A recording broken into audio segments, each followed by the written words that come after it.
शुक्राना गुरु जी, अनंतम शुक्राना हमारे गुरु जी महाराज का। ओम नमः शिवाय, शिव जी सदा सहाय। ओम नमः शिवाय, गुरु जी सदा सहाय। शुक्राना, अनंतम शुक्राना। अब हम शिव पुराण में पहुंचे हैं 28 नंबर चैप्टर पे, जिसका शीर्षक है सती आग्रह एवं दक्ष यज्ञ गमन। ब्रह्मा जी बोले, जिस समय देवता और ऋषिगण दक्ष के यज्ञ के उत्सव करते हुए वहां पर पहुंच गए थे, उस समय दक्ष पुत्री सती अपनी सहचारियों के साथ गंधमादन पर्वत पर धारागृह में कौतुकपूर्वक अनेक क्रीड़ाएं कर रही थी। उस समय सती ने देखा कि रोहिणी से आज्ञा लेकर चंद्रमा भी दक्ष के यज्ञ पर जा रहे हैं। तब सती ने अपनी विजया नामक श्रेष्ठ सखी से पूछा कि रोहिणी से आज्ञा लेकर चंद्रमा से पूछ कर आओ कि कहाँ जा रहे हो। सती के वचन सुनकर विजया शीघ्र ही चंद्रमा के पास गई और उनसे पूछा। चंद्रमा ने दक्ष के यज्ञ महोत्सव में जाने का अपना पूर्ण वृत्तांत कह सुनाया। उसे सुनकर विजया ने आकर चंद्रमा ने जो कहा था सती से कह दिया। यह सुनकर सती देवी बड़ी विस्मित हुई और बार बार शिवजी के लिए आमंत्रण न आने का कारण विचार कर हृदय में चिंता करने लगी। विजया को वहीं रोक वह शिव के पास आई और निमंत्रण न आने का कारण पूछा। शिवजी ने अपनी प्रिया सती को समीप बैठाकर बहुत मान पूर्वक वचन कहकर उन्हें प्रसन्न किया और पुनः सज्जनों को मान देने वाले भगवान शंकर अपने गणों के मध्य में शीघ्र ही सती से बोले, हे सुमध्य, तुम किस कारण इतनी आश्चर्यचकित सी होकर इस समय सभा में आई हो, इसका कारण बतलाओ। जब शिवजी ने इस प्रकार सती जी से पूछा, तब सती शीघ्र ही हाथ जोड़कर प्रणाम करती हुई शिवजी से बोली, मैंने सुना है कि मेरे पिता ने एक महायज्ञ रचा है, जहाँ इस समय बड़ा उत्सव हो रहा है। सभी देवता और ऋषिगण उसमें एकत्र हुए हैं। आपको मेरे पिता के यज्ञ में जाना क्यों नहीं सुहाता है? आप इसका कारण मुझे शीघ्र बताइए। आप मेरी प्रार्थना से सब काम छोड़कर मेरे साथ पिता के यज्ञ में चलिए। संबंधियों का यही धर्म है कि समय पर प्रेम बढ़ाने के लिए उनके समीप जाएं। सती के ये वचन शिवजी के हृदय में बाण से लगे। फिर भी वे इस प्रकार अपनी प्रिय से वचनों में बोले, हे देवी, तुम्हारे पिता दक्ष मुझसे विशेष वैमनस्य रखते हैं, इस कारण उन्होंने मुझे निमंत्रण नहीं दिया है। और जो बिना बुलाए दूसरों के घर जाते हैं, वो मरण से भी अधिक अपमान पाते हैं, चाहे वे इंद्र ही क्यों न हो। दूसरे के घर जाकर छोटा बन जाता है। इस कारण हमें और तुम्हें यक्ष के यज्ञ में बिल्कुल नहीं जाना चाहिए, क्योंकि दक्ष जी ने हमें नहीं बुलाया है। मैं तुमसे सत्य कहता हूँ कि बाणों से बिधे होने पर भी मनुष्य इतना व्यथित नहीं होता जितना अपने संबंधियों के आक्षेप से मनुष्य का हृदय दुखी हो जाता है। यह सुनकर सती जी क्रुद्ध हो गईं और शिवजी से बोली, हे शंभो, आप तो वही सर्वेश्वर हैं जिनसे कि यज्ञ सफल होता है, परंतु इस पर भी मेरे दुष्ट पिता ने आपको नहीं बुलाया। अतएव मैं दुरात्मा और पिता और यज्ञ में आए दुरात्मा देवताओं और ऋषियों का भी यह अभिप्राय जानना चाहती हूँ कि उन्होंने ऐसा क्यों किया। हे नाथ, इसके लिए मैं अपने पिता के यज्ञ में जाती हूँ। हे महेश्वर, आप मुझे इसकी आज्ञा दीजिए। सती जी का यह विचार देखकर सर्वज्ञ भगवान शंकर बोले, हे देवी, यदि तुम्हारी वहां जाने की इच्छा ही है तो मैं तुम्हें आज्ञा देता हूँ कि तुम अपने पिता के यज्ञ में जाओ। नंदीश्वर नामक मेरे बैल को सजाकर इस पर चढ़कर महाराजाओं के ठाट बाट से अपने सब आभूषण पहना कर जाओ। जब शिवजी ने इस प्रकार कहा, तब सती जी वस्त्र आभूषण धारण कर पिता के घर को चली। शिवजी ने 60,000 रुद्रगणों को उनके साथ किया। वे कौतूहल करती हुई सती के साथ चले। उनके मुखों से निकले हुए आनंदित शब्दों से तीनों लोक व्याप्त हो गए। अब है 29 चैप्टर, सती का तिरस्कार। ब्रह्मा जी बोले, जब सती जी वहां पहुंची जहां विशाल यज्ञ हो रहा था और जहां देवता, असुर और मुनिंद्र आदि कौतूहल कर रहे थे, तब सती को आते हुए देखकर उनकी माता अश्विनी तथा बहनों ने यथोचित सत्कार किया। परंतु दक्ष तथा उनके अनुयायियों ने कुछ भी आदर नहीं किया। परंतु सती ने समान रूप से माता पिता को प्रणाम किया। यद्यपि वह हृदय से दुखी थी, क्योंकि उन्होंने यज्ञ में विष्णु आदि सब देवताओं का पृथक पृथक भाग देखा, परंतु शंभु का भाग नहीं देखा। इसमें सती को बड़ा क्रोध आया। फिर तो वह सभी को क्रूर दृष्टि से देखते हुए बोली, हे पिताजी, आपने भगवान शंकर को क्यों नहीं बुलाया? वे तो स्वयं यज्ञ स्वरूप, यज्ञांग और यज्ञों के दक्षिणा स्वरूप हैं। बिना उनके आए आप इस यज्ञ का संपादन ही कैसे कर लेंगे? उनके बिना तो आपका यह सब कुछ अपवित्र ही होगा, क्योंकि हव्य, कव्य और मंत्र आदि सब कुछ शिव में ही है। फिर शिव जी के बिना आपने यज्ञ कैसे आरंभ किया? क्या आप शंकर को कोई सामान्य देवता समझते हैं? यह आपने उनका अपमान किया है। हे नीच पिता, आज आपकी बुद्धि भ्रष्ट हो गई है। तभी तो इस समय आपने उस शंकर को नहीं पहचाना।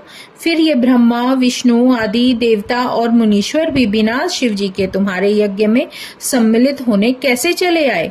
इस प्रकार कहकर शिव स्वरूपा सती ने सब देवताओं को धमकाया और विष्णु जी को तो उन्होंने बहुत ही लज्जित किया।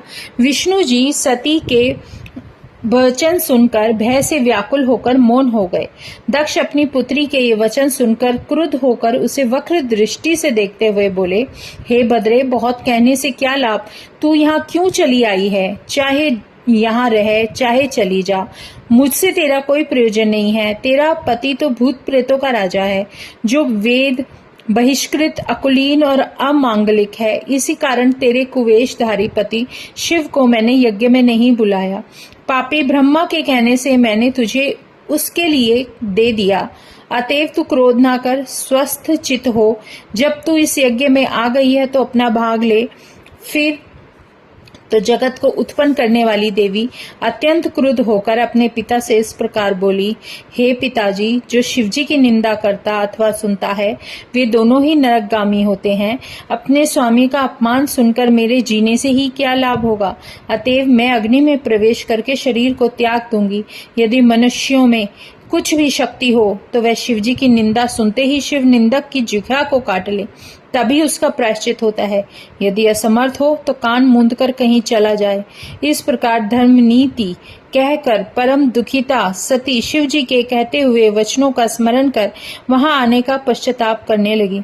फिर क्रोध वश निशंक हो दक्ष तथा विष्णु आदि सभी देवताओं और मुनियों को सुनाती हुई अपने पिता से कहने लगी, हे पिताजी, निश्चय ही तुम शिवजी की घोर निंदक हो।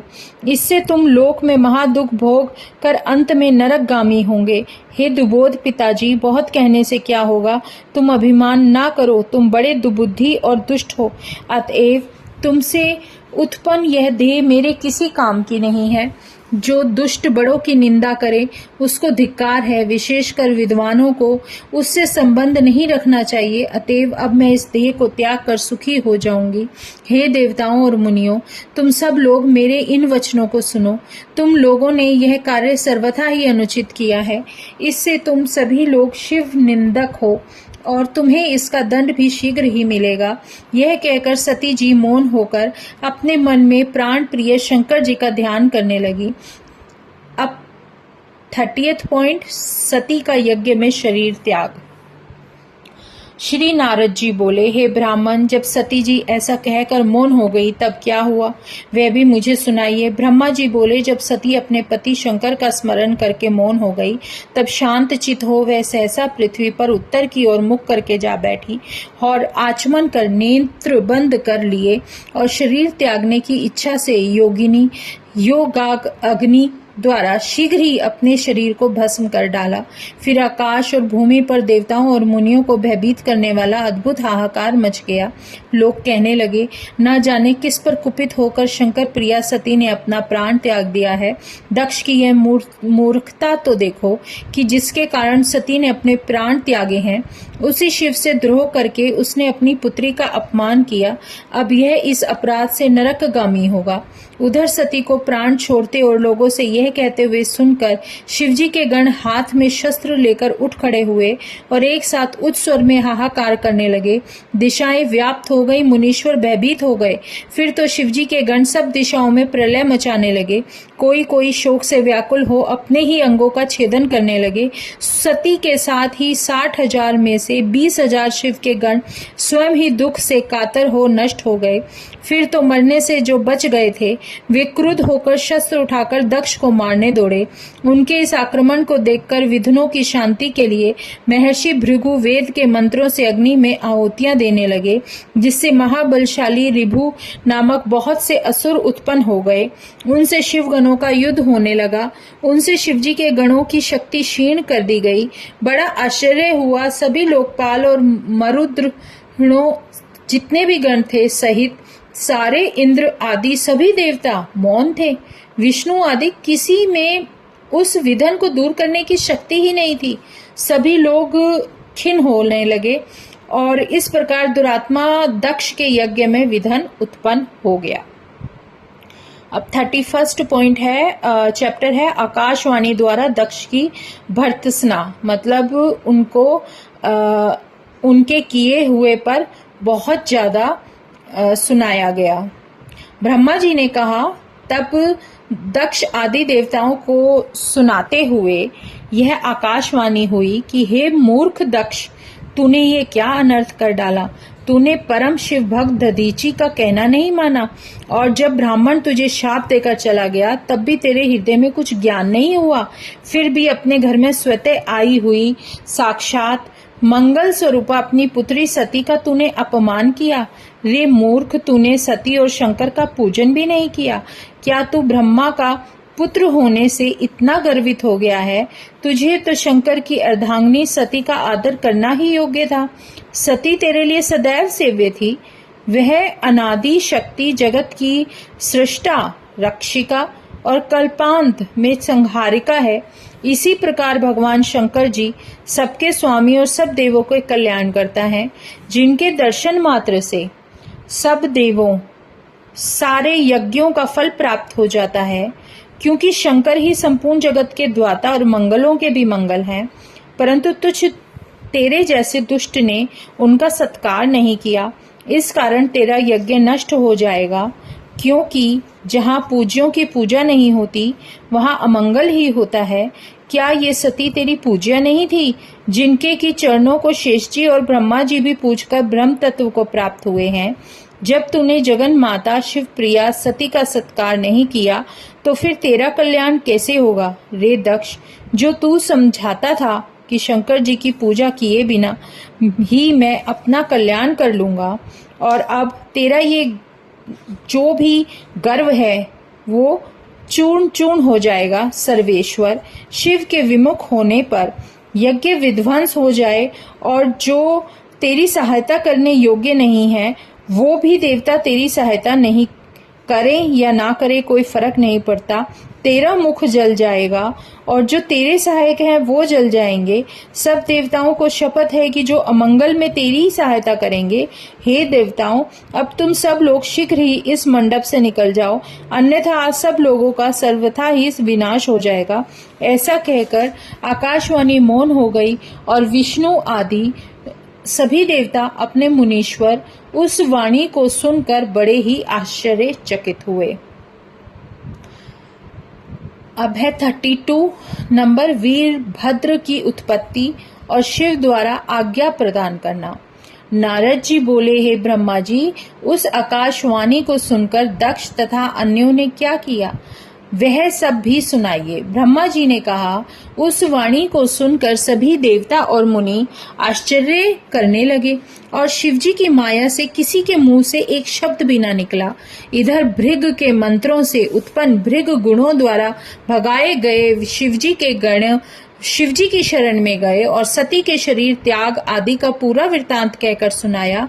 यह सुनकर महाप्रभु शंकर जी ने इस वृतांत की वास्तविकता का संपूर्ण समाचार जानने के लिए नारद जी का स्मरण किया। हे नारद, तब तुम शीघ्र ही वहां जा पहुंचे और शंकर जी ने तुम्हारी प्रशंसा करके सती जी का वृतांत पूछा। तुमने शीघ्र ही सब वृतांत कह सुनाया जो कि दक्ष के यज्ञ में हुआ था। उसे उस पूरे के पूरे वृत्तांत को सुनकर पराक्रमी शंकर के क्रोध का अंत न रहा। लोक संहारकारी शंकर ने अपनी एक जटा उखाड़कर उसे एक पर्वत पर दे मारा, जिससे उस पर्वत के 2 खंड हो गए और महाप्रलय के समान एक भयंकर शब्द के साथ महाबलशाली वीरभद्र उत्पन्न हो गए। फिर जटा के दूसरे भाग से अत्यंत भयंकर और करोड़ों भूतों से घिरी हुई महाकाली उत्पन्न हुई। इस प्रकार दोनों ही अपने तेज से प्रज्वलित होकर वहां पर आ गए। तदंतर महाबली वीरभद्र ने शिवजी को प्रणाम करके हाथ जोड़कर निवेदन किया कि हे प्रभु, मैं क्या करूं? मुझे शीघ्र आज्ञा दीजिए। यदि आप कहिए तो मैं क्षण भर में ही समुद्रों को सुखा डालूं, पर्वतों को चूर्ण कर दूं, ब्रह्मांड का भस्म पूरा का पूरा भस्म ही करके एक तरफ आपको दे दूं, अथवा देवताओं और मुनीश्वरों को भस्म कर दूं। आपकी कृपा से मेरे लिए कोई भी कार्य करना अनावश्यक नहीं है। मेरे जैसा पराक्रम न किसी में हुआ न होगा। हे शंकर, इस समय मेरा दक्षिण अंग फड़क रहा है। आप मुझे जहां भेजोगे वहीं विजय होगी। यह सुनकर मंगलपति भगवान शिव किंचित संतुष्ट हुए और वीरभद्र को आशीर्वाद देकर बोले, हे तात, वीरभद्र ब्रह्मा का पुत्र दुष्ट दक्ष एक यज्ञ कर रहा है जो बड़ा अहंकारी और विशेषकर मेरा विरोधी है। तुम जाकर उसके यज्ञ को विध्वंस कर दो। देवता, यज्ञ, गंधर्व जो कोई वहां हो उन सबको आज भस्म कर डालो और ब्रह्मा, विष्णु, इंद्र, यम कोई भी बच ना पाए। तुम्हारे वहां पहुंचने पर विश्व देवा आदि तुम्हारी स्तुति करेंगे, परंतु तुम उन्हें भी भस्म करके शीघ्र ही मेरे पास चले आना। जो देवता दधीचि ऋषि के कहने पर भी मेरे विरोधक बने बैठे वहां रहे, उन्हें व्याकुल कर अग्नि में जला डालना। और हे वीर, दक्ष को तो उसकी पत्नी और बांधवों से ही जलाकर पुनः तिल मिलाकर तिलांजलि देकर आना। वीरभद्र से ऐसा कहकर क्रोध से आंखें लाल किए भगवान शंकर मौन हो गए। जय गुरुजी, शुक्राना गुरुजी, अनंतम शुक्राना गुरुजी महाराज का। ओम नमः शिवाय, शिवजी सदा सहाय। ओम नमः शिवाय, गुरुजी सदा सहाय। शुक्राना, अनंतम शुक्राना।